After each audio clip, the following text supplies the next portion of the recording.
Welcome back to the first episode of 2026 for the Club Cultivate podcast. I am very, very excited to have on our guest today. Welcome, Joelynn. Thank you so much for having me. I'm excited.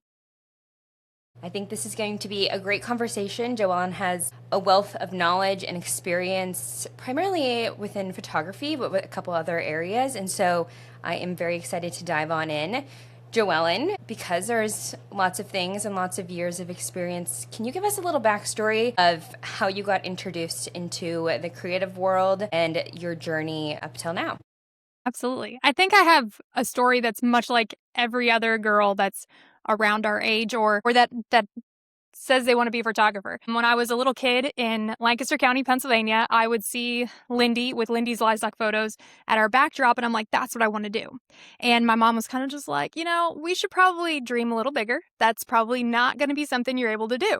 But I was addicted to getting the Show Circuit magazine, the Shorehorn Country, the Main Voice, and I memorized those faces. I memorized the names underneath of the pictures, and that became my Bible. I couldn't really afford really high dollar stock or really great stock, but I knew I could control just how much I immersed myself in it. And also with livestock judging, I was a big livestock judging kid, and I knew that was definitely going to open a lot of doors. Fast forward to when it was time to go to college, I got recruited to go to Butler Community College to judge for Chris Mullinex, and I kind of put the whole photography thing in the back of my mind because at that point I'm like, no, I'm going to school to judge. And I'm not saying that's the right thing to do by any stretch. I still had a camera. I still would do it here and there. And I still dreamed of either owning my own livestock publication or being a livestock photographer. And so after Butler, I went to Texas A&M University, and it just made sense to major in ag communications and journalism. And there is absolutely nothing wrong with the ag com program at Texas A&M if you want to be a writing emphasis. And I kind of did. But as far as the photography class, it was offered on Fridays and Saturdays in the fall only at A&M. I'm a judging kid. I went to school for that bronze bull. I wanted that national championship. So I wasn't going to take the photography class. And I'm actually really glad I didn't. And so after graduation, I randomly was living with Randa Yezik Karaba, who had just worked for Show Champions being an ear getter. And she's like, well, what are we going to do now that you're done with school? And I'm like, I don't know. I guess I'm going to intern here and there. Or I was working for the Brahmin Journal on a 30-day internship. And she says, well, you always wanted to take pictures, so why don't you work for Show Champions? She called Katina Kosterison, who was at Show Champions at the time. And Katina calls me up and says, hey, I want to hire you on or test you out. So she tested me out at this little jackpot show in Hondo, Texas. And the first image that I took, like JAD0001, was of a little girl showing a shorthorn. I had no idea who the girl was. None whatsoever. So I take a few more pictures and I show it to Katina, and Katina immediately calls Alan Browerty, who is in charge of runs Show Champions. His dad, Walt, is actually the guy that would picture like the first key, the first Lemmy, and one of the other continental breeds that were imported into North America. Walt was the guy that pictured them. He actually kind of revolutionized the scissor pose, anyway, she called Walt's son, Alan, was like, hey, we need to hire this girl, so they did. But then come to find out in a few months, I figured out that first image that I took for Show Champions, she's my niece now. It was Joe's sister's oldest daughter. I had no idea he even had a sister. I knew who he was, but so it's kind of just a full circle type moment. And thus began me taking pictures and being in the ring all the time. I did not, know that about Show Champions. I knew that they kind of were ones that, I've heard different stories about like creating online systems to sell images, because I forget that for younger generations, like that was a new thing. But it's just kind of interesting to hear though how big Show Champions was at its prime, which a lot has changed over the years. So that's kind of neat to kind of get to see all of that. So how long were you with Show Champions, and what did that look like? Were you, literally on the road 300 days all over the place? Man, it's the beauty and the horrible part of livestock photography is contract labor. And so I started, that was the fall of 2010, which that was the year after we first started sending people in the ring for ring shots. Like that wasn't a thing until 2009 or 2008. And so we were still just trying to navigate that and working our cameras. I worked for them for a full season and then realized, well, all summer they didn't have shows. I'm like, well, I can't really do that. So I went to work for Ranch House Designs for a year, then worked for Ideal Video Productions for a year, and then went back to Show Champions because it's contract labor. I would still work here and there for Show Champions. It was off and on from 2010 till the year of the freeze, 2021, 22? I don't remember. But so it's a lot of years, and just been maybe just one show, or I would just come in for the Market Land backdrops, which is so bizarre that that was what I was known for. And it was cool in the beginning. It was awesome. All the people who are kind of running these big companies all started with Show Champions. The year after I started, Megan Blankenship started. She actually got ears for me in the yards that first year in Denver that I was working, and that's kind of how that connection started. Katie Fields, I got Katie Fields to get ears for me at State Fair one year, and so then she started. Jay Kazin answered a Craigslist ad that Show Champions had put out. Oh yeah, and so we put him in the Show Champions put him in the gilt ring at San Antonio with a Rebel. And he stood up the whole time because he had no idea what livestock even was supposed to look like. And for anybody who doesn't know who Jay Kazin is, I highly recommend you look up his stuff. He is a wildlife photographer. He's just an epic photographer. He's so talented.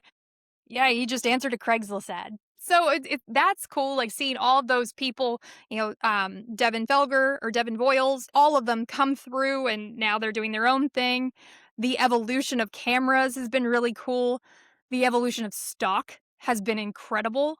So that's interesting to witness, and just how the people who were good in 2010 are still kind of the people that are good now. And then the introduction of video. I think there was a person at Show Champions named Dave Evans who was doing video there in 2011. And so I kind of got a little hang of it. Well, then when I worked for Wade Fisher with Ideal Video Productions, that was all I did. And so watching that evolution and how it is now, then the mirrorless wave, and that was crazy just to see how that changed things as well. It's been cool. So what was your first camera?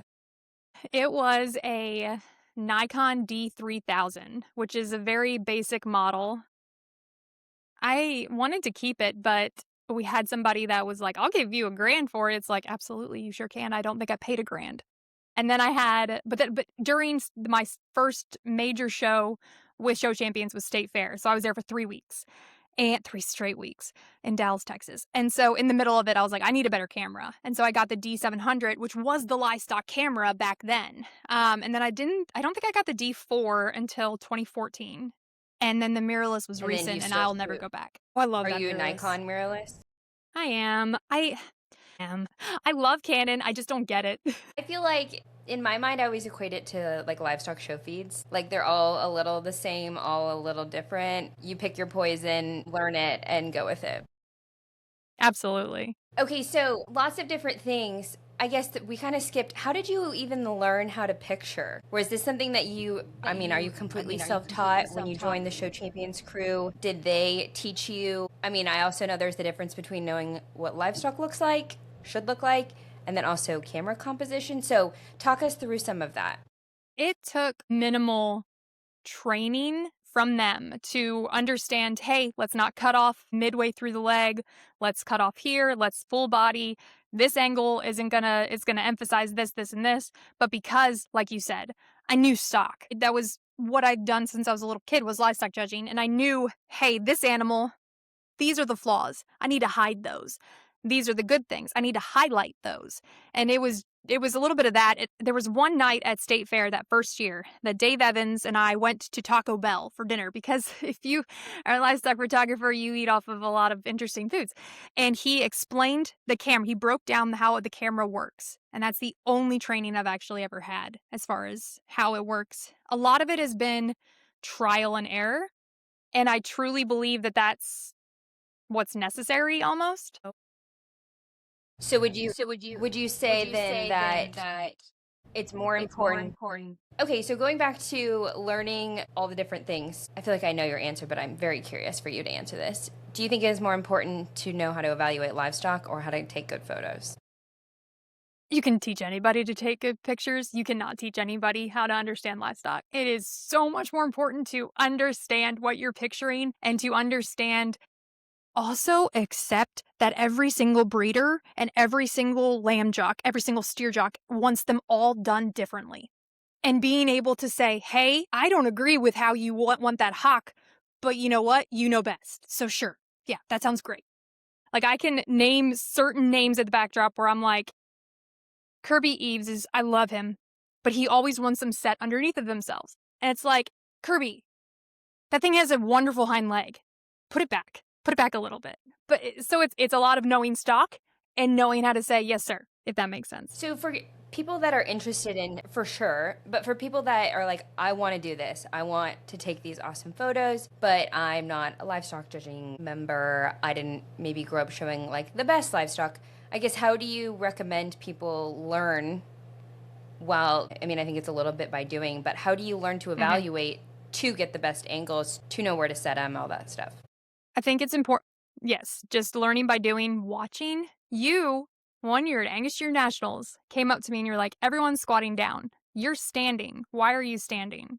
I said, and we talked about it because those heavy breads get so bad right behind their shoulders. And I'm like, because you can hide that. And you caught on and you saw that right away. And I mean, obviously, you know stock. So that wasn't even a question in my mind, but it was just it just sticks with me that I'm like, she gets it because she understands the animals in front of us. But she also understands, like, hey, this person who's been doing this a while is doing something different. I wonder why. And so it's a lot of being able to ask questions and not being afraid to ask those questions, watching, and also listening to judges. I'm not saying every single judge is going to make it crystal clear, but a lot of those judges, you're going to start seeing the repetition or hearing the repetition of they're talking about X, Y, and Z with this animal.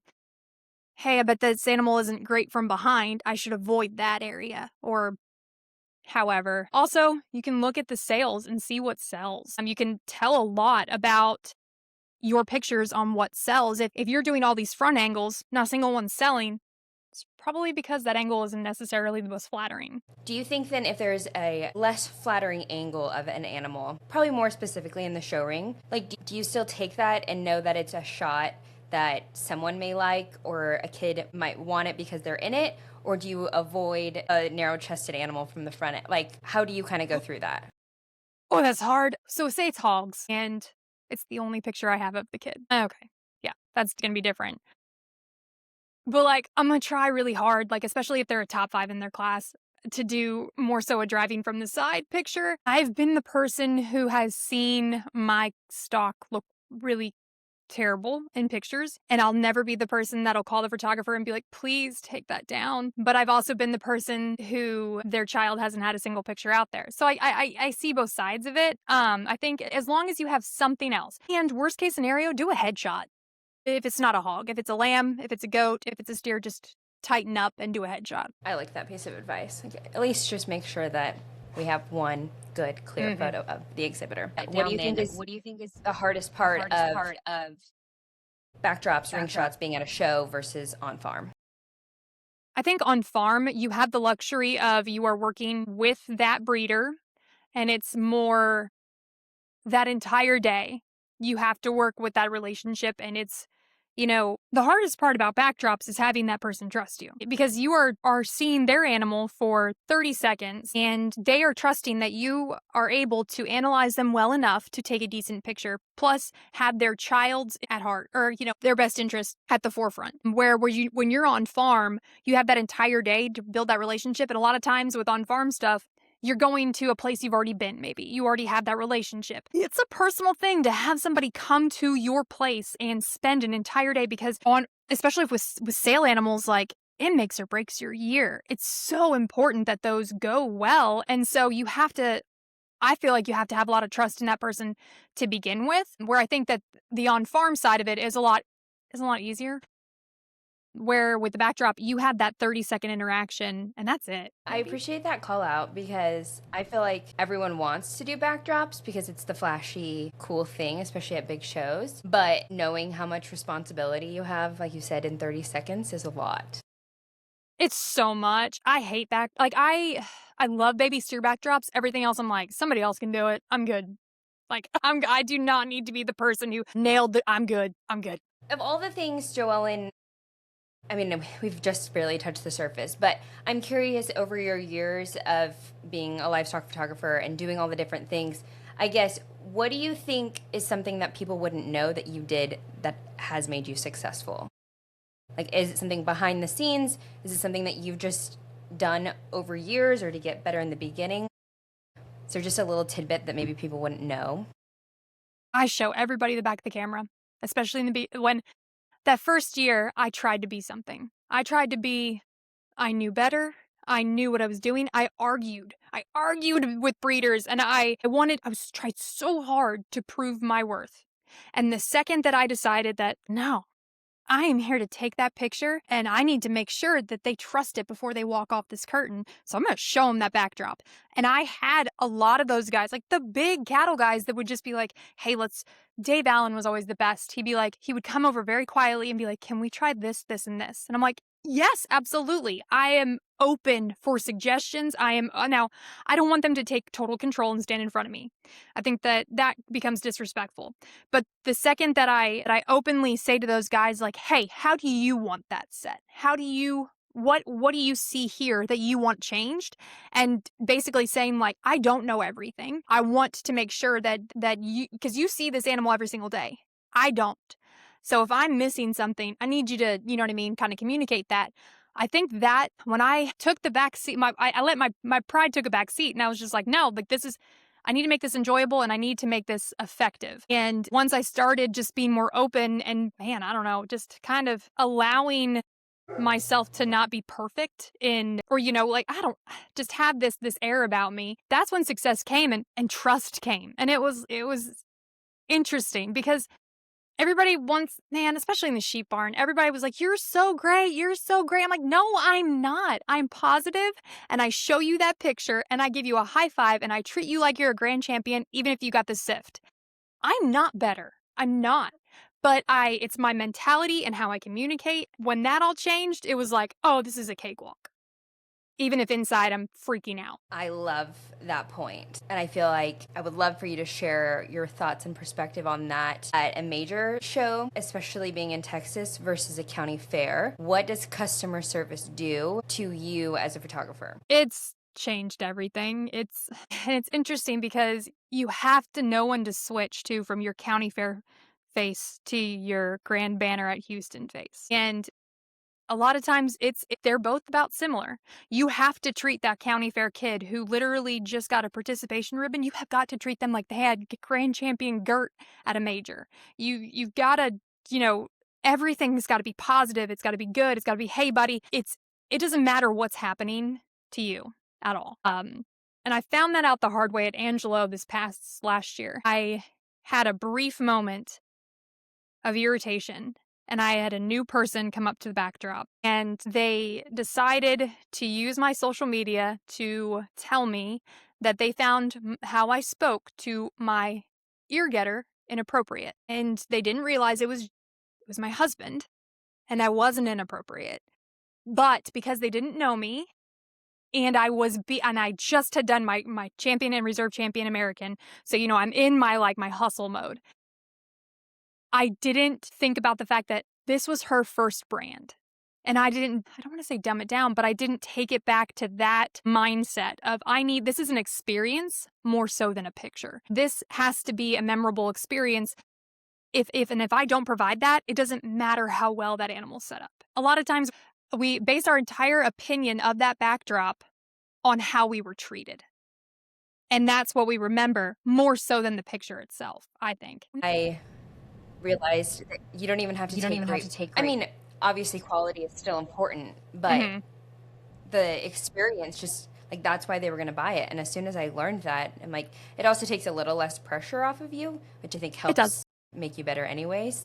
Exactly. So it's an interesting perspective to see both. Yeah. The second that you start to joke around with the kid, because the backdrop is so emotional, regardless if it's a high or if it's a low. I always say, when you just do a win, it's almost the worst time to go to the backdrop because you are so high on emotions. Also, if you are upset with how you did out there, that's the worst time to go to the backdrop. You need to level out, let it happen, or, let all of your emotions kind of fizzle a bit, then go to the backdrop because there's just so much anxiety. There's so much excitement that that kid, that animal's feeding off of that kid. Everything's feeding off of that adrenaline. And if you take a second and you joke around with the kid, hey, that might turn around his day and that animal might start working for him. It's kind of even, it doesn't even matter if it's a chicken. Like every species of livestock, you just kind of, I don't know, have to put that positive touch on it almost. Which is just a great reminder in general of like, I guess there's more to being a photographer. I think that's a lot of people maybe think about like, I want to do this because I'm creating cool art. But when you also realize that you get to impact someone's day and how they remember things, like when you change your perspective of like, how can I treat others instead of what can I create that makes me look cool, I think that can help people and make you appreciate the work when it's really hard sometimes. Oh my goodness, yes. And everybody wants to be the cool person holding the camera in the middle of the show ring. And it gets you a lot. It does. You get to meet all those judges, you get to see the stock, all the things, but you are also a therapist. You are also a cheerleader. You are so impactful to those kids. You are so impactful to those breeders. You are second. And that's the biggest thing that I think we forget is it's not about us at all. At all. Yeah, we're holding the camera, but past that, like, we're holding it for somebody else. Everybody wants to think, oh, I want to be the cool person up front. It's like, no. You gotta. Did you ever have a moment that did make you question whether or not you wanted to continue pursuing this as a career? Like, did you have a hard perspective change that might be valuable to share to others? All the time. All the time. So one thing about the fact that we are all emotional, and I would say as creatives, we're extra emotional, and let's just say it. The photography world is full of females who are competitive, who are highly competitive, and it can get really ugly really quickly. It can get really cutthroat really quickly, and I got to a point where I'm just like, I don't care. This no longer is about what we're actually doing, and it's about stealing this show from this person. And I'm like, try. I dare you to try. I would love for you to steal the shows because honestly, if you need them that much more than I do, take them. Like it became such a, well, I want to get the champion slap. No, I want to get and it's like, then get it. Go for it. I would love for you to. That, man, that was hard. Just seeing that transition of you want to get photo of the day. You want to get the photo that they, and it's like, as long as the customer's happy, who cares who gets it? We're all supposed to be on the same team. And even if you're working for this company and then you go to this show and it's contract labor, you can work for this company, then that makes this person mad. It's just like, we're forgetting the point. It's so, like, the show can happen without a photographer. It's just, I don't know. That part got. So then, is there something that keeps your North Star pointed straight? Well, I don't really take pictures anymore, so I think that probably does. The people that you impact and that they'll post a picture that you forgot you took 15 years ago and them say, like, this is my favorite picture. And as long as you can just kind of, there are some good people in this deal. There are some really, really good people that have good hearts. And if you can break them down and kind of just remind them almost of why we're doing this, like, they come back. And then you can kind of, the second that stuff gets dramatic, you can just, but I would say definitely the people, and still just seeing those kids. Like, I don't ever miss it. I never get FOMO. I never have those moments. And someone will text me and be like, man, I wish you were in the ring. And it's like, no, absolutely not. Like, I wanted to be ringside. I don't need to be in the ring. I think that honestly kind of, I mean, like you said, like it keeps me kind of level headed because I get excited seeing those girls, those other photographers nail the shot. I see a backdrop and I'm like, that creature looks incredible. Who took it? I want to know who took it because that's rad on them. Just being a good person, I think. Or at least attempting to be a good person. I do think there's something to be said about it's similar to showing, right? Like you step out of one role into another. And so maybe that's like, I know you don't take photos in the ring a lot, but you're still very involved in the industry and do your own stuff. I mean, you're so fun to follow on social because you get to share all your fun, creative photo things around the ranch and with Briggs and all that kind of stuff. So I appreciate you sharing that because I think that's a great reminder for all of us. On a fun note, I would love to talk about the transition or growth maybe of video at shows and on farm from more of a promotional standpoint instead of just sale lot videos. Which is that what you did if you were working for Ideal? Just bull video, like No, I was just bull big videos, and commercial then production? we cut. Oh my gosh, it was Brangus bulls all day every day. But we also broadcast Houston, and I remember I asked if I could do the grand drives, if I could do like a highlight reel because we didn't need to cover that. Um, and then I didn't actually video the hog grand drive. Like I broadcast it, but I didn't video it, or I didn't like record it. So I was like. But it is that's my favorite part. I love how videos changed, and I feel like cuz I mean, you capture a moment and yes, it can invoke so many emotions. It can invoke, that excitement, all the things. But like when you sit and watch a video in the ring and it gives you goosebumps. It makes your heart start, like the adrenaline start going and all those things. Or seeing just an incredible bull just like do a pass towards you like on farm. It is one of those things that just how video can capture that raw just energy and emotion. And you can, as a videographer, as an editor, you can control how your viewers feel. You can control whether they feel empathy, whether they are excited, it's so cool to me. And it's so exciting to see that we're offering it at every show. We're not just doing hey, here's a nice picture. It's like, no, here's every single second that went into it, because there is so much more than just that one shot. And it is just it's awesome. It's awesome. I love it. Do you think, I guess, if you were to like crystal ball the future with photo and video at shows, do you have any fun trends or predictions of where you think things will go? I think a lot of reels will be offered as well as like photo packages, which I think has kind of been starting. I think that a lot of these, like, say you're not the official photographer, but you're somebody just going to a show, I think you're going to see a lot more of those people get hired for the behind the scenes stuff. I hope that also means collaboration, where like the person who is in the ring, you can collaborate and work with that together. As far as different, I don't know. I'm not up on like a lot of the stuff that's changing around. I swear though, CapCut is making this so easy. I used to sit there and edit video to the second, and now I'm just like, allow me to drop it in with this exact audio that I want, and boom. I love that. It's like we don't have to make it as hard as Like, possible. There are the really amount of cool hours things. I spent on Premiere, like every single, like the audio raise, and I'm trying to go the exact second, and then with CapCut, I'm like, all right, cool. That was 5 seconds later, I'm done. It saves a lot of time. It's almost like in school where you have to learn how to do math the hard way, and then they're like, oh, there's calculators. There's Literally. tools for that. Sorry you Yes. had did that though. You learned all these unnecessary things. Exactly. Joelyn, I guess back on a more serious note, is there one thing, or maybe it's multiple, but like a few big pieces of wisdom or knowledge that you wish more creatives knew when it comes to photographing livestock, whether that be in the show or on farm?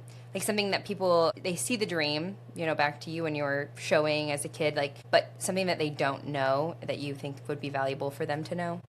I think just the mentality of you never can ever say that you know everything. The second that you think that you are better than anybody at anything, you have lost. You have already lost the battle. Always be open minded to learning, and every single person you interact with can teach you something, whether you think they can or not. We're never smarter than the next person. We have to keep growing. It's the only way that this industry is going to keep moving forward, that photography is going to keep moving, that is going to stay alive. Also, do not put people on pedestals, because then you meet them and it's like, oh, they're just a weirdo too. Like, that's awesome. That's perfect. All because the first time I met Christy Collins, I was shaking. I was literally shaking, and she came up to me and told me she loved my work, and I almost cried. Like, still, like I do that still to this day. Like, Corey Thompson found my number and texted me the other day, something about TikTok. And I was like, I about had a heart attack. I was like, good. Like, it just, you put these people on these pedestals in the industry, and we call them the giants, and you think of them, and it's good to have those idols and those goals. But it's also good to remember that they were just like you, and they're still just trying to get by, just like we all are. I think that also kind of just puts you on a level playing field and keeps the goal obtainable. So for those working towards this goal of being the best of the best, whether that with all these different areas you can be a photographer, do you think that there's a common thing that stops people or causes them to be stuck before? Like, I think of a lot of people that are maybe in college, you know, you're getting experience, you're on the up and up, and then maybe it doesn't come to fruition with big dreams or goals. Like, do you think that there's a common theme there that catches people? I think having one person tell them that they're not good enough. And it could be just a one experience that they have at a backdrop where somebody yells at them and it's just like, ugh. And it just becomes this snowball of negativity where in actuality, like, we're never going to be good enough. None of us are. And that's how we're going to keep on growing and getting better. I think that they'll have one poor experience and suddenly that will saturate the entire goal, the entire thought process where we can't we're there's going to be so many bad days in this deal. It doesn't matter if you're a creative, if you're a photographer, whatever you're doing, if you're a rancher, there's going to be horrible days. You have to keep on pushing. If it's something that you truly want to obtain, you truly want to achieve, then you need to take those bad days as lessons, not as excuses to leave. I think that is so wonderful, especially in a world that is so subjective. That's why, oh my God. I mean, art and raising livestock and showing livestock, everything is all about one person's opinion, but no one's better or more right than the other. Exactly. I really love that. My light went out. That's okay. Well, I was just about to ask my wrap-up questions for you. These are fun. I ask everyone these. I did add one for new episodes this year, so we'll see how you answer that. Joelynn, are you a book or podcast? Are you a book reader or podcast listener? Listen on both. I love podcasts. Like, I don't ever have time to read, and I don't have the attention span to read, so I like listening to books as well, but podcasts. Okay, so do you have a recommendation for our listeners? Okay, so here's the thing. I don't do like anything that actually is relevant. This is all we do all day, every day, and so I need an escape, and so true crime is my thing. And so I listen to some weird stuff. I listen to Morbid and I listen to Sword and Scale. And those are the two that are always, and I know that's terrible. And like occasionally I'll try, but like Joe, even there's never a second where that man is not talking about cows, is not talking about what we need to do different. And I'm like, I just need to not sometimes. So a little basically escape from that. reality. No, I was just talking to Briley about the toast and she was saying the same thing, and I'm like, I listen to crime podcasts, but I've never listened to like pop culture or like other things. And so I'm like, maybe I need to add more of these fun, entertaining things to listen to. Tried. And then it got to a point where it was just like, they're not talking about anything that I like to talk about. So it's like, but I like to talk about true crime? Like, what is wrong with me? No, it keeps me awake when I'm driving. I love it. Yes. It's good stuff. Joelynn, what is one final piece of advice that you would give? Maybe what's a piece of advice you would give younger you? Younger me. Stop trying to impress people because you're doing the opposite. Stop trying to be someone who you're not. I tried so hard to be this cool livestock kid who knew everything. And the second that I was like, I can't do that anymore is when I figured out who I was. And I found out that I was so much more appreciated and by other people for being that. So just stop trying so hard. I could use that. Final question for you, and this may be along the same lines, but it might be different. What does it mean to you if I were to say you need to cultivate your career or your profession or your skill or your talent? I would say, to me, I'm just trying to think of like the most basic, but to figure out how to relay it to others, to the masses, to be able to share it in an understandable way, and to ignite that in other people, to basically pass on to the next generation, to the next, group of wannabe livestock photographers, because there's so many of them. I don't know if that was correct. I added that. No, I added it because I built the Club Cultivate around this thought, and I think you talked so much about continuing to get better and never thinking that you're done growing and learning. And so being able to continue doing that, like you said, and pass it on, especially like I feel like you're a great example of that as someone who's now on the outside of the ring cheering on everyone else. And so I'm just kind of curious what people's perspectives or opinions are of that. So I think that's really cool. I love that. Joelynn, thank you so much for all your words of wisdom. If you do not follow Joelynn, do you guys have a Rathmann, is it Rathmann Farms? What's your guys? We I know you're have on the social Rathmann media, Show but I didn't know Cattle if you on have. Facebook.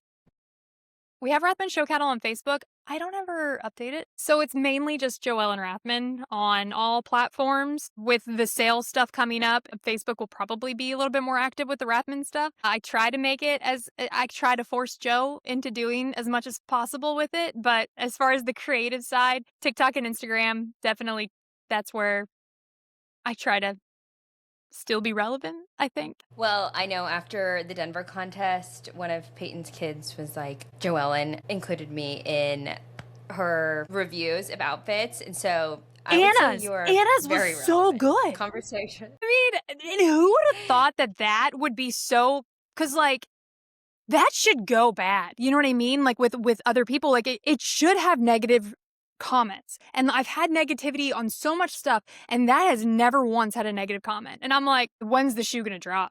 Like something's, and it's fun, and it's I don't know, I like it. I think it's interesting, and now I'm gonna start trying to do it a little bit more like as an OOTD, like an in-person interview, like just a quick, like at shows, like, hey, what are you wearing? Like, what are you wearing? I don't know. Honestly, just because I think it's fun. Like, there's no other reason. I think it's kind of fun. I think sometimes social media is taken too seriously, and so things like that are fun. Especially, it is such a small little world. So, like, getting to have a compliment and see what everyone else likes, like, we all love to see all the fits. So, it's fun. And it connects everybody, too. Like, that's kind of cool, too. For sure.